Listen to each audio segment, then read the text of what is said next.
السلام علیکم ورحمۃ اللہ وبرکاتہ۔ ناظرین، استقبال ہے فکر خبر اسٹوڈیو میں رضوان احمد ندوی ملکی اور عالمی اہم اور خاص خبروں کے ساتھ۔ ناظرین، کئی ساری خبریں ہیں جو آپ کے سامنے رکھنی ہیں، خاص کر غزہ اور مغربی کنارے کے تعلق سے وہاں کیا ہو رہا ہے، جنگ بندی معاہدے کو لے کر کیا نئی باتیں سامنے آ رہی ہیں اور بھی اہم خبریں ہیں۔ تو ناظرین، تمام خبروں کے لیے دیکھتے رہیے خبرنامہ۔ غزہ اور مقبوضہ مغربی کنارے میں اسرائیلی دہشت گردی بڑھتی جا رہی ہے۔ رمضان مبارک کے موقع پر بھی قابض اسرائیلی فوج نے تمام بین الاقوامی قوانین اور ضابطوں کی خلاف ورزی کرتے ہوئے جنگ بندی معاہدے کے باوجود نہتے شہریوں کا قتل عام کیا ہے۔ صرف کل کے ایک روز میں 10 فلسطینی جو ہے وہ شہید ہوئے ہیں اور کئی زخمی ہیں۔ ان جو شہید ہوئے ہیں ان میں سے ایک 60 سالہ بزرگ خاتون بھی شامل ہے جنہیں سر میں گولی مار کر اسرائیلی فورسز نے بے دردی سے قتل کر دیا ہے۔ وہیں غزہ میں جو سرکاری میڈیا ہے اس کے دفتر نے اطلاع دی ہے کہ 19 جنوری کو جنگ بندی کے نفاذ کے بعد سے غزہ کی پٹی میں 137 فلسطینی شہید کیے جا چکے ہیں اور سینکڑوں زخمی ہو چکے ہیں۔ شہداء میں 52 کو رفح میں جو ہے وہ اکیلے وہاں شہید کیا گیا۔ اور مقبوضہ مغربی کنارے کی اگر بات کریں تو گزشتہ 24 گھنٹوں کے دوران قابض فوجیوں اور آبادکاروں کے خلاف فلسطینیوں کی 20 مزاحمتی کارروائیوں کے واقعات ریکارڈ ہوئے ہیں۔ مزاحمت کاروں نے آبادکاروں کے بھی کئی حملے وہاں پسپا کر دیے ہیں۔ اور جو حالات ہے اسی کے درمیان جو ہے حماس نے اسرائیل کے ساتھ مذاکرات کے نئے دور کے آغاز کا اعلان کیا ہے، جب امریکی ایلچی اسٹیو وٹکوف جو ہے وہ مذاکرات کے لیے قطر پہنچ رہے ہیں۔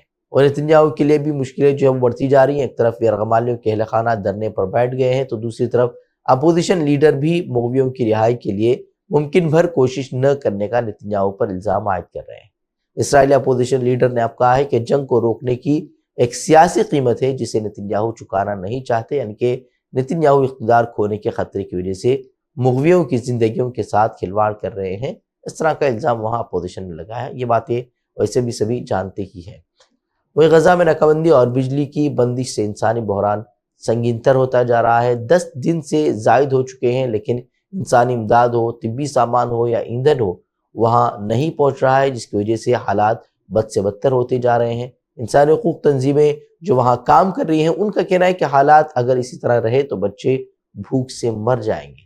اور یمن کی مسلح تنظیم جس نے گزشتہ دنوں دھمکی دی تھی کہ اگر غزہ میں ناکہ بندی بند نہیں کی جاتی تو پھر وہ حملے شروع کر دیں گے، اس نے اب کہا ہے کہ وقت ان کا جو انہوں نے جو ڈیڈ لائن دی تھی وہ ختم ہو چکی ہے اور اب سے بحیر احمر، بحیر عرب، ابنائے باب المندب اور خلیج عدن سے گزرنے والے تمام اسرائیلی بحری جہازوں پر اس وقت تک پابندیاں دوبارہ شروع کی جا رہی ہیں جب تک غزہ کی پٹی کی گزرگاہوں کو دوبارہ کھولنے اور امداد کو داخلے کی اجازت نہیں دی جاتی۔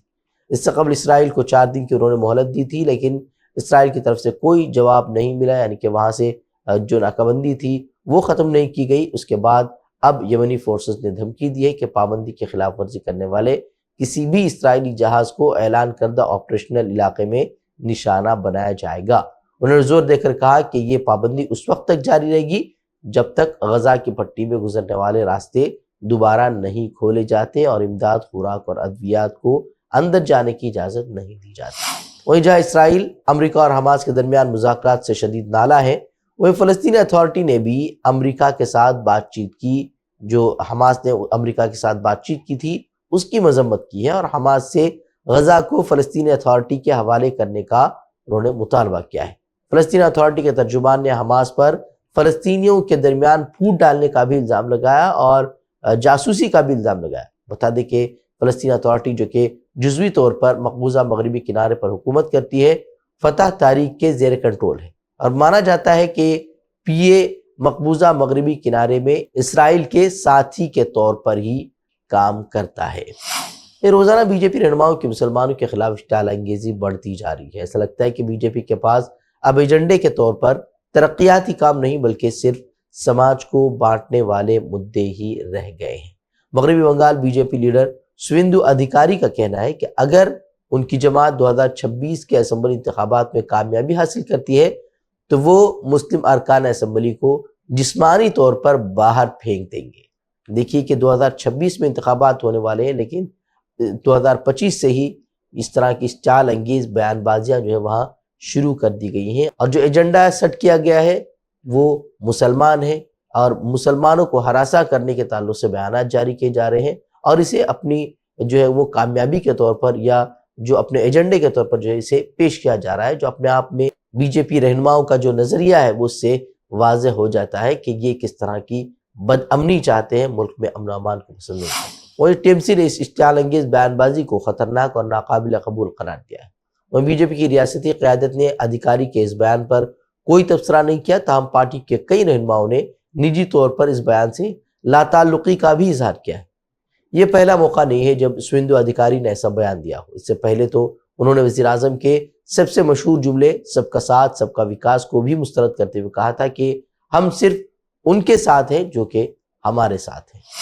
ہلدوانی فساد معاملے میں پولیس زیادتی کے شکار 22 ملزمین کی ڈیفالٹ ضمانت عرضی پر اتراکھنڈ ہائی کورٹ کی 2 رکنی بینچ نے فیصلہ صادر کرتے ہوئے ملزمین کو ضمانت پر رہا کیے جانے کا حکم جاری کیا ہے۔ عدالت نے استغاثہ کی جانب سے وقت مقررہ پر ملزمین کے خلاف تفتیش مکمل کر کے چارج شیٹ داخل نہ کرنے کی پاداش میں ملزمین کو تکنیکی وجوہات پر ڈیفالٹ ضمانت پر رہا کیے جانے کا حکم جاری کیا ہے۔ ملزمین فروری 2024 سے جیل کی سلاخوں کے پیچھے قید ہیں، جبکہ ہلدوانی سیشن عدالت نے ان کی ڈیفالٹ ضمانت عرضیاں 3 جولائی 2024 کو خارج کر دی تھی۔ اتراکھنڈ ہائی کورٹ کی 2 رکنی بینچ نے کہا کہ نچلی عدالت کا تفتیشی ایجنسی کو ملزمین کے خلاف تفتیش مکمل کرنے کی اجازت دینے والا حکم غیر قانونی ہے، جسے خارج کیا جاتا ہے۔ جمعیت علماء ہند کے صدر مولانا ارشد مدنی نے عدالت کے فیصلے کا خیر مقدم کرتے ہوئے کہا کہ ان معنوں میں یہ ایک تاریخی فیصلہ ہے کہ متعینہ مدت کے اندر چارج شیٹ داخل نہیں کرنے کے سبب ملزمین کو ضمانت دے دی گئی۔ انہوں نے کہا کہ ہم 1 سال بعد ان 22 افراد کے ضمانت پر رہائی کا خیر مقدم کرتے ہیں۔ الہ آباد ہائی کورٹ نے سنبھل کی شاہی جامع مسجد کی کمیٹی کو مسجد کی بیرونی دیواروں پر رنگ و روغن کرنے کی اجازت دے دی ہے۔ عدالت نے کمیٹی کی درخواست کو جزوی طور پر منظور کرتے ہوئے ہدایت دی ہے کہ رنگ و روغن صرف بیرونی دیواروں تک محدود رہے۔ مزید برآں عدالت نے کہا ہے کہ بیرونی دیواروں پر روشنیوں کی تنصیب بھی کی جا سکتی ہے، بشرطے کہ کام کسی بھی ڈھانچے کو نقصان پہنچائے بغیر کیا جائے۔ مسجد کمیٹی نے رنگ و روغن کی اجازت کے لیے الہ آباد ہائی کورٹ میں درخواست دائر کی تھی۔ جسٹس روہت رنجن اگروال کی سنگل بینچ نے 1 ہفتے کے اندر اس کام کو مکمل کرنے کا حکم دیا ہے اور بھارتی آثار قدیمہ سروے یعنی کہ ASI کو اس کی نگرانی کرنے کی بھی ہدایت دی ہے۔ بتا دیں کہ اس سے قبل الہ آباد ہائی کورٹ نے مسجد کی رنگ و روغن کی اجازت دینے سے انکار کر دیا تھا اور صرف صفائی کی وہاں اجازت دی تھی۔ کانگریس لیڈر اور راجیہ سبھا رکن عمران پرتاپ گڑھی نے ایوان بالا میں نئی تعلیمی پالیسی NEP سے متعلق اہم نکات اٹھائے ہیں۔ انہوں نے ملک میں تربیت یافتہ اساتذہ کی شدید کمی، ڈیجیٹل تعلیم کی حقیقت اور اقلیتی طلباء کے لیے اسکالرشپ ختم کیے جانے پر حکومت کو آڑے ہاتھوں لیا۔ عمران پرتاپ گڑھی نے کہا کہ حکومت نے اقلیتی طلباء کے لیے مخصوص مولانا آزاد نیشنل فیلوشپ کو اچانک ختم کر دیا، جس سے کئی مستحق طلباء متاثر ہوئے۔ جو نیو ایجوکیشن پالیسی ہے، کچھ مدرسے ایسے ہیں جن کو سرکار ریکوگنائز کرتی ہے، لیکن کچھ بڑے شکشن سنستھان ہیں، ندوہ اور دیوبند جیسے، کیا نیو ایجوکیشن پالیسی کے کانٹیسٹ میں آپ نے ان بڑے سنستھانوں سے ڈائیلاگ کرنے کا کوئی مانک یا کوئی بات چیت شروع کرنے کا پلان بنایا ہے یا نہیں؟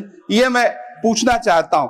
اور ایک بہت مہتوپورن بات منتری جی سے میں پوچھنا چاہتا ہوں کہ بہت سارے مائنورٹی انسٹیٹیوٹ تھے جہاں پر اسکالرشپ کا پراودھان تھا، لیکن آپ نے مولانا آزاد نیشنل فیلوشپ کو ایک جھٹکے میں بند کر دیا۔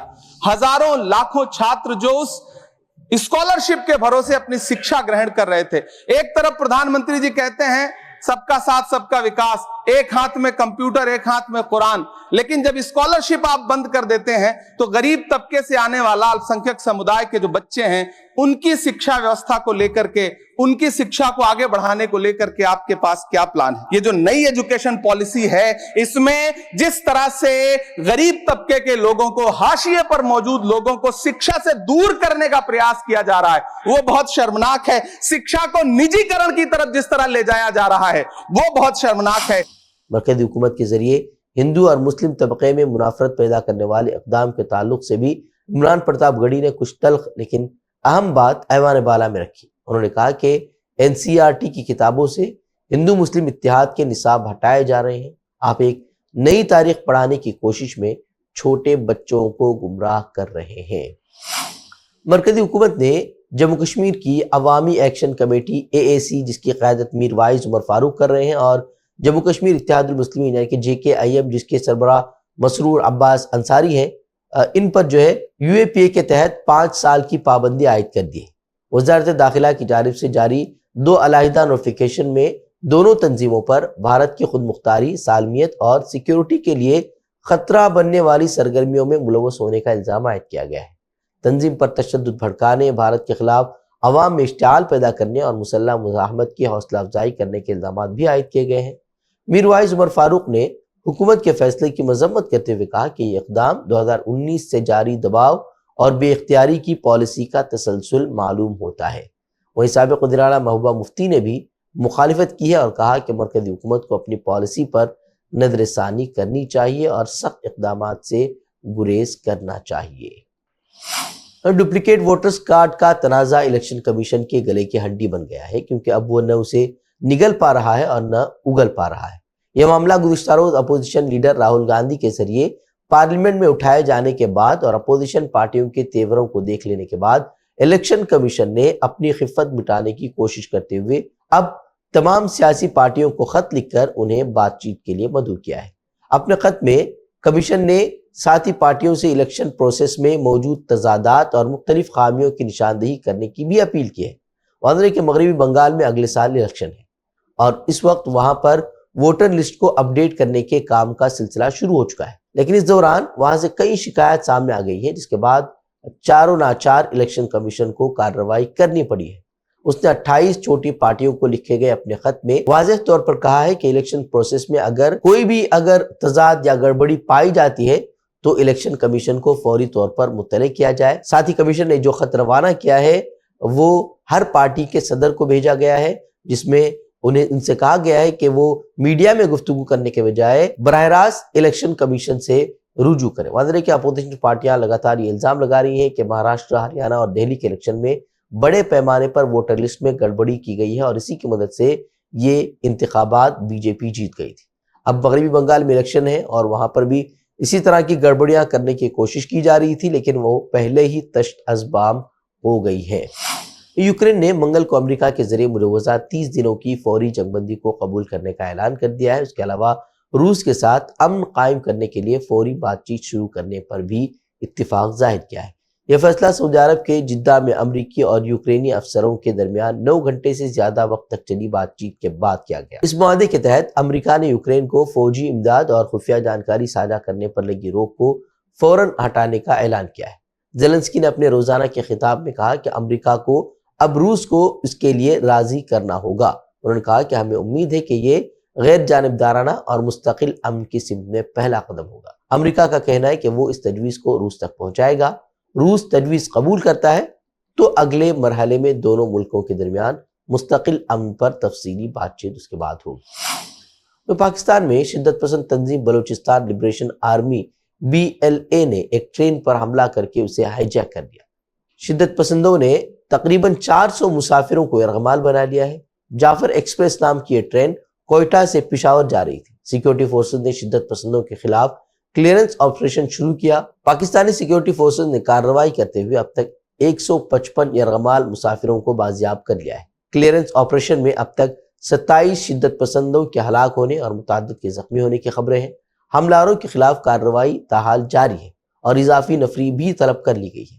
وہیں شدت پسند تنظیم بلوچستان لبریشن آرمی نے اس حملے کی ذمہ داری قبول کرتے ہوئے تقریباً 30 سیکیورٹی اہلکاروں کو ہلاک کرنے کا بھی دعویٰ کیا ہے۔ BLA نے ریاست کو 48 گھنٹے کا الٹیمیٹم دیا ہے، جس میں بلوچ سیاسی قیدیوں، جبری طور پر لاپتہ کیے گئے افراد اور قومی مزاحمتی کارکنوں کی غیر مشروط رہائی کا مطالبہ کیا گیا ہے۔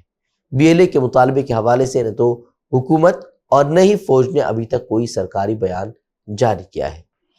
جوہری مذاکرات کے تعلق سے ٹرمپ کی دھمکی آمیز مذاکرات کی پیشکش پر ایران کا ایک اور سخت رد عمل سامنے آیا ہے۔ اب ایران کے صدر مسعود پزشکیان نے دو ٹوک موقف اختیار کرتے ہوئے کہا ہے کہ جو کرنا ہے وہ کر لو، ہم دباؤ میں آ کر امریکہ کے ساتھ مذاکرات نہیں کریں گے۔